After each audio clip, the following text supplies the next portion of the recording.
এই অরাজকতার মাধ্যম দিয়ে দেশকে আবার পিছিয়ে দেওয়া এবং মানুষের আকাঙ্ক্ষা ধ্বংস করে দেওয়ার চেষ্টা করা হয়েছে।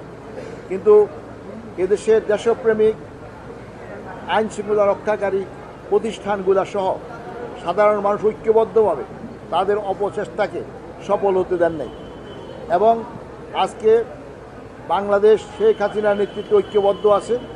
আমি আমার প্রিয় সাংবাদিক এবং উপস্থিত সকল সুধীবৃন্দু, আমাদের মেয়র সাহেব, আমার মন্ত্রণালয়ের সচিব সহ অন্য কর্মকর্তারা উপস্থিত আছেন এবং মাননীয় সংসদ সদস্য উপস্থিত আছেন।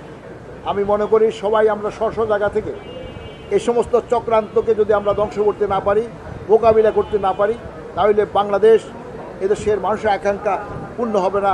বাংলাদেশ এগিয়ে যাওয়ার যে আজকে যেভাবে এগিয়ে যাচ্ছে তা বাধাগ্রস্ত হবে। তাই আপনাদেরকে আমি সবাইকে আহ্বান জানাবো, আপনারা সবাই সমস্ত এই ধ্বংসগুলো দেখেছেন। টোল প্লাজা কী অপরাধ করেছে, এই সমস্ত ময়লা আবর্জনা পরিষ্কারের গাড়িগুলো কী অপরাধ করেছে, আমাদের ডাটা সেন্টার পোড়াই দেওয়া হয়েছে, মেট্রো রেলকে পোড়াই দেওয়া হয়েছে, টেলিভিশন স্টেশনে আগুন দেওয়া হয়েছে, ইত্যাকার ধ্বংস করার চেষ্টা করা হয়েছে। এগুলোকে মোকাবিলা করার জন্য জনগণকে জাগ্রত করতে হবে।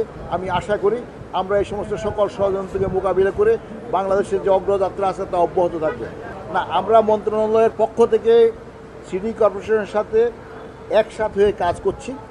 যেখানে যেখানে যে সমস্ত ক্ষতি আছে সে ক্ষতিগুলোকে কিভাবে আমরা পোষায় নিতে পারি এবং আবার দ্রুত গতিতে আমাদের আবার উন্নয়নের যে অগ্রযাত্রা তাতে আবার ফিরে আসতে পারি, তার জন্য কাজ করা হচ্ছে।